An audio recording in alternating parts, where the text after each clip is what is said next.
Saraki's acquittal and President Buhari's anti-corruption troubles by Peter Claver Oparah. So, by the ruling of the Code of Conduct Tribunal, the Senate President, Bukola Saraki, standing trial for sundry assets declaration charges for 2 years now is blameless. The crimes, for which he had been making rounds at CCT for 2 years now, never happened. Or is it that they happened but Bukola Saraki was not the culprit? So who is the culprit, or do we agree with the CCT that the charges were a fluke? Not being a lawyer, my limited understanding of the grounds for which Saraki was freed by the CCT was that the trial was an error. That is my layman's understanding of the upholding of the no-charge submission with which Saraki walked free of very obvious crimes against the state. He was never even allowed to have his day in the courts by giving his defense. The prosecution made its case, Saraki's lawyers cross-examined it, and Saraki simply entered a no-case submission in pronto. The CCT granted his prayers and dismissed the multiple charges against him. Holy Moses! Indeed, a Daniel, Danladi, came to judgment. But if Justice Amar Danladi should simply waive off Saraki's 2-year trial the way he did on June 14, why then had Saraki been crisscrossing Nigerian courts several times for 2 years to ensure his trial never happened? If Saraki had no case to answer, as Justice Danladi affirmed, why then was Saraki fortuitously window shopping for a reprieve for 2 years now, up to the country's Supreme Court? If Justice Danladi feels that Saraki's case needed not be entertained, as his ruling showed, why then was Saraki going round and round the courts to frustrate what amounts to a non-issue in the first place? Why was Justice Danladi in a rigmarole, pretending he was entertaining a suit when he was merely waiting to slap Saraki on the wrist and tell him to go and enjoy himself? Would it not have been good for Danladi to have even offered an apology to Saraki for wasting his precious time? Did Danladi award costs to Saraki against the state for dragging him around the courts for 2 years like a common criminal, over a case that never should have been the first place? If he did not, why did he refrain from doing so?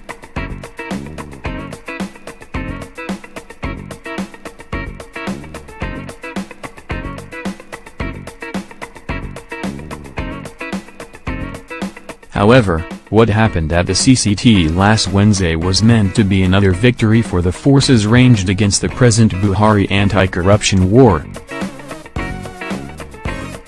Saraki's victory was yet another recent slap on the face of the anti-corruption war, and there have been loads of such slaps in recent times.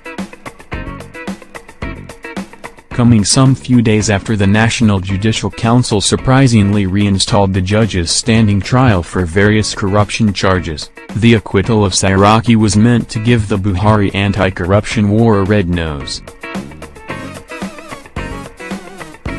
It was a deft effort by the judiciary to serve Buhari a notice that it is ready to go the whole hog in its battle to frustrate his anti-corruption war.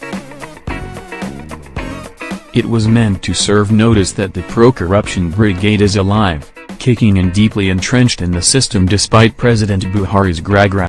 It merely reaffirmed a deliberate resolve of the judiciary to ensure that the present scourge of corruption is frustrated through the instrumentality of the law. The Saraki acquittal just served notice to the Buhari administration that he has to take extraordinary measures to tame corruption, and that must include measures to fumigate the judiciary. If we inquest deeper, the flurry of acquittal of corruption cases we have been seeing recently in our courts is not ordinary. It is deliberate, and it is a systematic way to arrest the war on corruption. It shows us that a strong-willed president and cabinet with the resolve to fight corruption must also be prepared to battle a stained and heavily compromised judiciary which has notoriety for whimsically dispensing justice to the highest bidder. The recent hitches that have hit the fight against corruption in the courts is not because the prosecutors are ill-prepared as is often sold, but because our judicial system has been structured to offer comfort to the rich, the powerful, the politically exposed thieves who have stolen enough to buy off justice at every level. Pray, how come that the prosecutors of corrupt cases against the poor are always perfectly competent while prosecutors against rich thieves and powerful criminals are always inept? What is it in our law, except the purchasable instincts of our judiciary, which ensures that cases against the biggest thieves always flunk? Truth is that with the present democratic structure where the judiciary and the legislature are heavily occupied by tainted people, the executive can do all the groundwork to nail corrupt people, but the judiciary waits in the wings to offer these rogues reprieve through such highly questionable judicial decisions as has benefited Saraki.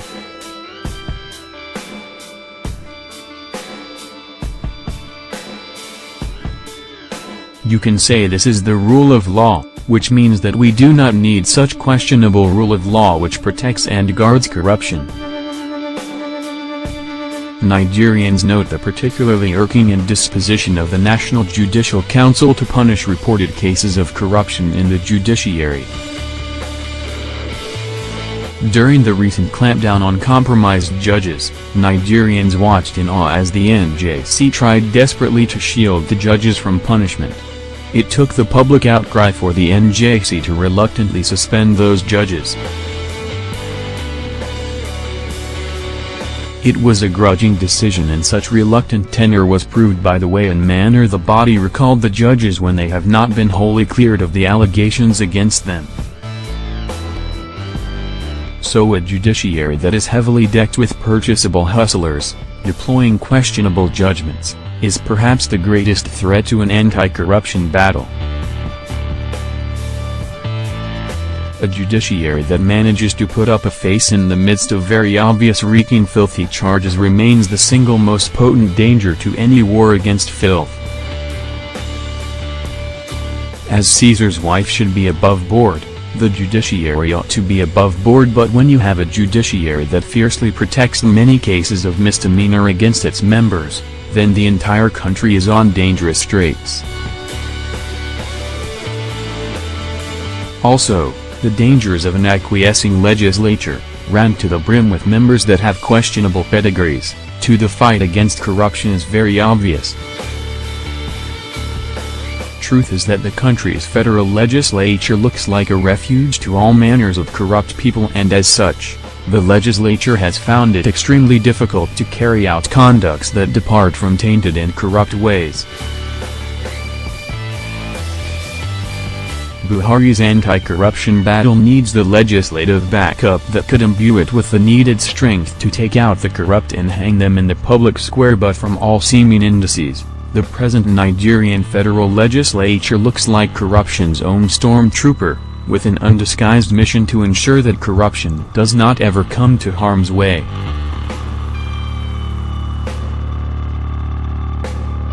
Being peopled mainly by corrupt people, it carries its conduct in a manner that sees the fight against corruption as a war against it. They went through the entire length with Saraki and threw balls after his questionable acquittal. It is debatable if such legislature can ever work for the annihilation of such putrid acts for which Saraki was hauled to the courts. In a so-called democracy, where you have the combo of a tainted legislature and a sordid judiciary marched against the executive, what you get is what we are getting in Nigeria today, except the executive goes out of its way to rout this deadly combo. By the foregoing, therefore, Nigerians who had previously bayed for a strong leader to lead the fight against corruption, and who have gotten one in President Buhari, with his famous aversion to corruption, are now seeing the hitherto hidden vista that the fight against corruption in a democracy can never be won with the other two arms of government showing open aversion to the anti-corruption war, as we are seeing today.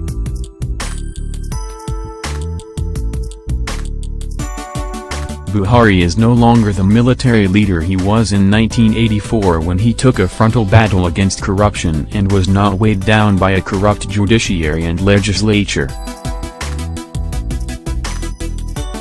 today, he leads an executive that has to battle the staunch determination of the judiciary to protect its hideous covens and a legislature that is sworn to the protection of its ethically compromised members, and these two arms are in the firm grips of the corrupt and well-entrenched cabal in Nigeria. In the present war, it is one arm of government, ranged against the other two, and Buhari can do little except an extraordinary battle is done to sanitize the two other arms and free them from the influence of compromised players.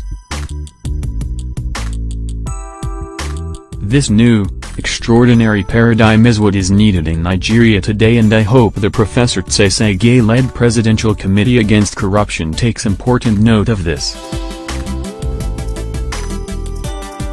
The new paradigm to fight corruption must, therefore, factor the need to go out of the ordinary to retool and re-equip the anti-corruption war.